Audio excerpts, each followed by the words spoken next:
Kalau jadi nih berarti lebih dari separuh pemain timnas itu nanti hasil naturalisasi. Gue yakin si Cristiano Ronaldo dia pasti punya keturunan sini. Nah, bukannya di Indonesia juga ada sekolah SSB. SSB, tetapi kunsenitas dan efektivitas kompetisinya ya berlanjutannya itu tidak maksimal.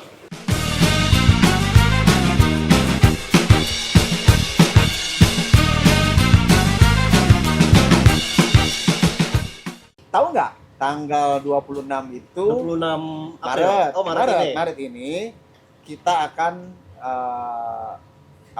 menghadapi Vietnam dalam pra Piala Dunia. Di Gelora Bung Karno. Mainnya di Indonesia. Tiketnya sudah bisa itu Bapak Tur Pariwan sudah bisa dibeli sekarang. Yang menariknya apaan? Kalau yang menariknya tuh Kan biasa lah Indonesia sama lawan. ada yang menarik.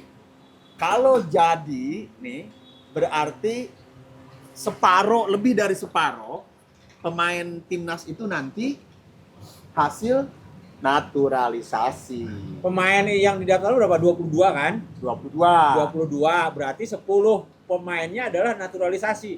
Minimalnya 10 orang. Naturalisasi itu apa sih? Minimal. Naturalisasi itu ya memberikan kewarganegaraan secara khusus kepada warga negara asing dalam tanda petik. Pemain asing. Ya, jadi orang asing lah yang dinaturalisasikan menjadi pemain timnas seperti itu. Sama kayak Tapi Tarkam dia lah gitu. punya sejarah keturunan Indonesia kan begitu ya? Ya, yang Oh, ada menarik- darah Indonesia. Ada dari Indonesia, terutama Iya, dari iya. daerah Ambon, dari Kepulauan Maluku, itu yang menarik. Jadi sekarang ada berapa pemain yang sudah dinaturalisasi? Di Kurang timnas? lebih 40 orang. 40 orang. 40 orang yang sudah diterima, baik itu misalnya yang sudah tidak aktif ya atau juga yang masih aktif di klub-klub liga, Bukan cuma timnas. bukan tapi, cuma timnas. Di Pemain klub beberapa berarti. Pemain klub klub. kayak Persib, Persija misalkan. Victor Oh. Indonevo, Bio Paulin gitu kan. Itu Oh, dari- masalahnya apa kalau naturalisasi? sebetulnya tidak ada masalah, hanya saja pemerintah ya atau PSSI harus lebih jelentreh lagi ke masyarakat. Jelentrennya naon? Jelentrennya Terbuka secara terbuka. menjelentrehkan, menginformasikan bahwa tujuan naturalisasi itu apa sih? Oke. Gitu kan? Apakah dalam jangka pendek atau jangka panjang? Karena kalau misalnya sekarang timnas Indonesia dari 11 orang yang main 9 orang atau 8 orang naturalisasi, kan berarti ada yang tergeser posisinya. Kan ada aturan dalam pertandingan bola ya di FIFA maupun di Asia misalnya ya, FIFA-nya Asia bahwa pemain naturalisasi itu tidak boleh yang dimainkan ya, tidak boleh lebih dari 3 atau 5. Nggak ada. Saat pertandingan. Dulu ada itu aturannya. Itu aturan main kalau Liga Indonesia atau liga-liga dunia. Kalau timnas 11 Sebanyak-banyak pemainnya pun naturalisasi itu boleh. Oh boleh. Boleh. Kalau gitu Ya naturalisasi dari Brazil aja tuh. Ya udah sekalian. naturalisasi dari Portugal. Gue yakin si Cristiano Ronaldo dia pasti punya keturunan sini. Nggak begini. Kenapa? Keturunan Maluku ya. Kenapa Indonesia mengambil pemain-pemain yang ada di Liga Belanda atau orang Belanda? Karena Kita suasana hujan begini ngomongin bola. karena mayoritas pemain-pemain yang sekarang ada di Liga Belanda itu nenek moyangnya itu keturunannya dari Indonesia. Makanya kebanyakan dari Belanda. Makanya kebanyakan dari Liga Belanda yang diambil gitu. Jadi orang badai. Wah ini kita badai. Weh, badai ini, Guys, badai ini beneran. Badai ini. Jadi ini gara-gara ngomongin orang, Naturalisasi. ngomongin naturalisasi. Di saat bulan puasa. Ini tanda-tanda timnas membantai Vietnam ini. Iya. Orang Bapak Tur Barama Pariwan sambil ada badai. Oh. Vietnam pemain Vietnam tuh sudah agak ketakutan. Ini kita ngelawan pemain Indonesia atau Belanda. pemain Belanda. Tapi saya pikir kalau ada sasaran jangka pendek atau jangka menengahnya untuk meningkatkan kemampuan para pemain-pemain lokal Indonesia, ya kan? Saya pikir tidak ada masalah sebagai proses Ya. transfer skill, Alih skill. alih kemampuan alih kebiasaan bermain dalam level tinggi. Gitu. Ya, ya. Kita berharap ada dampak positifnya lah. Nah, setelah misalnya nanti kita bagus, ya pemain-pemain yang Pemain Indonesia pencapaian timnas Indonesia pencapaian tertingginya di Piala Dunia sampai mana ya? kalau tidak salah dulu tahun 86 yaitu ketika pelatihnya kita Sinyo Aliando. Kita sampai ke level Asia, kita hanya kalah oleh Korea Selatan. Kalau waktu itu menang lawan Korea Selatan, kita itu satu tahap lagi ke Piala Dunia. Tapi karena kita kalah, baik di Seoul ataupun di Jakarta, kita gugur. Ya, artinya ini harusnya jadi pembuktian ya bahwa kita belum pernah sampai tembus tuh ke Belum. 32 besar ya. Belum pernah. 32 besar Piala Dunia. Ya, ya. Nah, kalau misalnya naturalisasi pun nggak tembus, Apa yang salah? gimana coba? Iya. Dengan banyak Ya naturalisasi. kita berharap lolos lah karena usia pemain naturalisasi ini belum tua-tua amat, ada yang 22 tahun. Emang ada yang udah di atas 30 seperti Jordi Amat. Udah 30 kan, tapi kayak pengalaman pertandingannya gimana? pengalaman bagus, ada yang di Liga Inggris, seperti kemudian ada juga yang di Liga Belgia, Sandy Walsh, itu di Liga Belgia. Jordi Amat juga Spanyol loh. Terus pertanyaan Pemain selanjutnya, Messi. kenapa nggak pede dengan timnas pemain asal negara kita sendiri? Sebetulnya bukan nggak pede, jadi kita melihat bahwa liga-liga dunia ini kan berbeda-beda ya.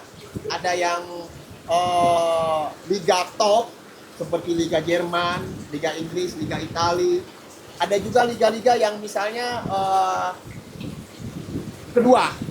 Ya, kalau Asia, apalagi Indonesia ASEAN, saya pikir di tingkat Asia aja kita masih kalah oleh Jepang, masih kalah oleh Korea, masih kalah oleh Liga Cina, gitu kan. Jadi Artinya negara dan PSSI belum yakin, belum percaya 100% terhadap anak bangsa sehingga perlu untuk naturalisasi. ya sebagai tenaga tambahan lah, karena kan seperti Hernando Ari Persebaya tetap dia kiper, kemudian Pratama Arhan kan tetap, kemudian Asnawi itu tetap main yang terbaik. Jadi sekarang ini Sinteyong ingin hanya yang terbaik, yang siap, yang mampu bersaing, yang masuk ke timnas. Makanya ditambah dengan pemain-pemain naturalisasi yang sudah terbiasa dengan sepak bola intensitas tinggi, gitu loh. Kompetisi yang tinggi, yang ketat, gitu kan. Seperti Liga Inggris, Liga Belanda, itu kan luar biasa. Sebetulnya masalah terbesar pembinaan atlet sepak bola di Indonesia itu apa sih, Bos? Ente sebagai bekas manajer berbagai tarkam, tim tarkam. Kan kita tahu ya, maksudnya dari tahun 60-an bagaimana Indonesia pernah ke Piala Dunia, terus tenggelam, nyungsep gitu kan. Terus nggak bisa bangkit lagi, terus di tahun 90 awal bagaimana mereka sepak bola mulai bergairah lagi, hidup gitu kan. Terus nyungsep lagi. Sebetulnya sepak bola tidak hampir sama juga dengan pendidikan. Jadi pendidikan itu kan dari mulai playgroup, kemudian misalnya TK, SD, SMP, SMA, kuliah. Begitupun dalam sepak bola. Jadi harus ada tahapan-tahapannya. Pembibitan atau akademi usia, dari mulai usia tingkat dasar sampai tingkat tinggi itu harus ada. Nah, inilah yang tidak jalan 100% di Indonesia. Kompetisi usia dini anak-anak. Mulai dari tingkatan yang paling rendah, misalnya tingkat kelompok umur 10, 11, 12, 13. Itu di Indonesia belum sepenuhnya bisa dilakukan. Akademi-akademi inilah yang dikelola, yang dibuat di Eropa, ya, atau di Asia seperti Korea dan Jepang dan Cina, sehingga tahapan-tahapan setelah itu dilalui akan menghasilkan kualitas pemain sepak bola yang bagus. Bagaimana cerita gini Pak Patur? Pak Patur misalnya tidak pernah ikut sekolah sepak bola ya. Nah, bukannya di Indonesia juga ada sekolah SSB, tetapi kontinuitas dan efektivitas kompetisinya ya berlanjutannya itu tidak maksimal, tidak menyeluruh. Kenapa itu? Kembali lagi kepada faktor sumber daya pendanaan. Bahwa di kita sepak bola masih belum menjadi industri. Beda dengan di Eropa atau di negara-negara lain. Sudah menjadi industri. Di Indonesia masih banyak pemain-pemain, bekas pemain timnas, maaf, yang misalnya setelah pensiun, ya kondisinya tidak begitu Yang membahagiakan. terbaru Kurnia Mega itu ya. Contoh Kurnia Yang Mega, ngejualin kemudian piala, yang di medali. Bekasi Warta Warta Kusuma Kusuma.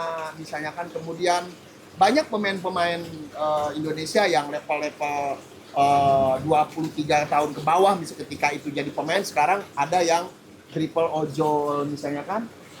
Nah ini mungkin salah satu kendala kita bahwa pembinaan usia dini, kompetisi usia dini yang harus dimasifkan, dimaksimalkan. Ketika saya jadi manajer Tarkam, ya keluar duit banyak Pak. Ya, Balik nggak? Oh enggak, Jualan tiket nggak ada. nggak ada. Lebih baik satu pertandingan langsung kalah.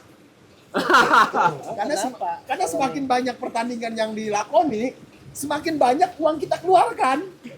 Bayangin satu orang Jadi pemain, bertanding untuk kalah ini, bukan bertanding untuk menang. bukan. Dan kalaupun menang, hadiah yang didapat tidak cukup. lebih besar dari ongkos yang kita keluarkan. Dapatnya berapa? Ya misalnya hadiahnya 5 juta, yang kita keluarkan 20 juta. Tekor. Jadi main bola itu, yang siap main bola itu orang yang harus sudah tidak membutuhkan uang. Uangnya di mana-mana. Kalau orang yang masih mencari uang dari jadi manajer sepak bola, manajer Tarkam, janganlah. Itu akan sia-sia. Saya mengalami itu, Pak. Mengalami itu. Dan umumnya juga pengusaha-pengusaha di Indonesia banyak yang tidak tertarik pada industri sepak bola Ya, lagi ya. hanya sebagian saja yang tertarik, yang mungkin maaf untuk kepentingan elektoral partai, kan bisa juga seperti itu, untuk kepentingan pribadi. Tapi kalau untuk kepentingan bisnis secara umum, di kita masih Kita belum dengar itu 9 naga membiayain. mau membiayain sepak bola Sepertinya belum dengar. Tapi kita tidak tahu juga sih. atau menjadi promotor kan. Ya. Tapi Jadi Indonesia kan promotor punya untuk Liga sejarah jadi presiden klub besar di Liga Inggris kan? Erick Oh bukan, Thohir. Liga Italia, Inter Liga Milan. Italia. Erick Thohir. Nah, setelah Pak Erick Thohir ini jadi PSSI. ketua umum PSSI, dia mencoba mempercepat proses naturalisasi. Salah satunya itu tujuannya untuk transfer teknik transfer kemampuan gitu loh. Meskipun ya ada yang dikorbankan, talenta yang sekarang sudah masuk timnas harus menunggu antri giliran dan harus menunjukkan kemampuan. Saya pikir bisa juga ini adalah salah satu stimulus PSSI supaya pemain-pemain lokal kita lebih kompetitif lagi dalam berkompetisi, terutama untuk memperkuat timnas gitu loh. Kan akan teruji, itu Tapi bagus, aku akan Erick Thohir kan udah 1 tahun ya, 1 tahun lebih lah ya. Tahun jadi ketua PSSI. Cuma kayaknya belum ada gebrakan ya buat di PSSI. Ya salah satu gebrakannya ya kita lolos ke kemarin Piala Asia kan, Cuma kemudian dari dulu juga lolos kan. ya minimal ada turut campur dia sebagai ketua umum lah sedikit. Nah sekarang kita buktikan ini aja, pra Piala Dunia mampu nggak kita lolos dari grup Vietnam, kemudian Filipina, Indonesia, satu lagi saya lupa Bahrain atau siapa itu. Harusnya sih mampu ya kalau melihat lawannya adalah Vietnam. Ya kalau Vietnam kita Ya, sama lah, pede lah ya. agak-agak pede. Maka Vietnam sekarang udah takut seperti yang saya bilang tadi. Ini kita mau melawan timnas Indonesia atau timnas Belanda. Dia nggak ada rencana untuk naturalisasi dari Amerika Oh mereka apa? ada naturalisasi. Dari Amerika. Kiper Vietnam itu si Philip itu naturalisasi dari Ceko. Ah. Gitu loh. Jadi ada, Malaysia juga ada, Kevin Dix itu dari Singapura juga ada. Jadi naturalisasi bukan barang baru bagi persepak bolaan di Ya nggak ada dunia. masalah. Nggak ada masalah. Cuman yang jadi persoalan banyak dikritik, kita terlalu banyak sampai 8 orang, 12 orang gitu kan. Seperti itu. Terus pantas nggak 12 orang itu? 8 atau 12? Saya pikir kalau untuk mengejar tujuan jangka pendek sah-sah aja. Nanti dari 12 orang itu pasti akan diseleksi lagi. Paling yang tampil 5 atau 4 atau 6 orang. Tidak akan semuanya lah. Gitu. Tidak akan semuanya, saya yakin. Jadi kita tunggu seperti apa kebijakan PSSI dalam menurunkan naturalisasi. Tanggal 26 aja. Kita tunggu tanggal 26. 26. Berapa skor? Saya pegang Indonesia 3-0. Lawan Vietnam Ya, lawan Vietnam. 2-1. 3-2 3-2. 3-2 untuk Indonesia. Indonesia. Apa? 2-0. Untuk Indonesia. Indonesia. Berarti ini pengaruh naturalisasi ya, kita unggul Indonesia Ya, kan? kita berharap kan gitu ya, berharapnya begitu. Ada hasilnya. Jangan naturalisasi nggak ada Nggak ada hasilnya. hasilnya gitu loh. Kira-kira ada biaya nggak itu naturalisasi itu? Per Pasti. orangnya berapa gitu Pasti. kenanya? Saya Minimal. mendengar ada yang tidak jadi naturalisasi karena minta biaya yang tinggi. Ada juga, Oh. Tapi itu kan rahasia dapur PSSI dan negara lah. Kita tidak ke ranah sana gitu kan.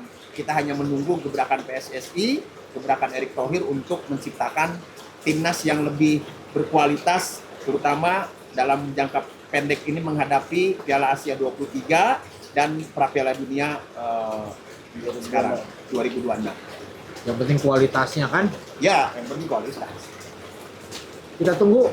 Bukan kita tunggu.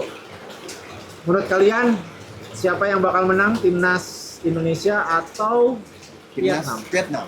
Kita Ya tunggu. pasti timnas Indonesia lah pasti menang ini. Gimana sih pertanyaannya? Pertanyaan on. Doain aja. Cuman berapa skornya? Oke, Thank you. thank you.